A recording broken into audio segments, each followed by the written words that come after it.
दर्शक बंधु नमस्कार। दर्शक बंधु यही भिडियो रे आमे जानिबा फिन बा ओहला छातरू पानी झरिबा बा सुक करिबा प्रायतः नजरे आसीथाय।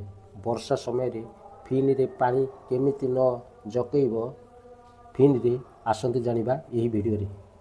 फिन बा छात ओहला काम भेरी इंपोर्टेंट काम। यही फिन काम मिस्त्री माने दुई प्रकार तरीका रे करिथांती। नंबर 1 प्रोसेस हैला मिस्त्री वन साइड पट्टा मारी हाथ में ढलाई मसला छापी था, कारण एमती मिस्त्री मान को सहज होता है काम करने, किंतु ठीक भाव में 4 इंच फिन थिकनेस रहे ना, केउटी 2 इंच तो केउटी 1 इंच होता है। यहीपरि काम कले वाटर सोक बा पानी झरिबा शतकड़ा 90 भाग आशंका थाए। यह रंग वर्क अटे। प्रोसेस नंबर 2 फिन रो आउटसाइड इनसाइड रे 4 इंच गैप रखी पट्टा मारी रड को दुई पाख पट्टार मिडिल पॉइंट रखी डायरेक्ट ढलाई कले से फिन 4 इंच थिकनेस रहिबो, आदौ वाटर सोक हेबनी।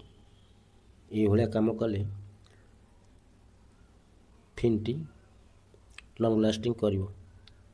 मु आशा करे मु ए भिडियोटी जदि आपन को सठिक दिग्दर्शन दे थे ताले वीडियो गोटे लाइक करिवे, चैनल को प्रथम थर आसतले चैनल को सब्सक्राइब करिवे। रहुछि नमस्कार। परवर्ती वीडियो कमिंग सून।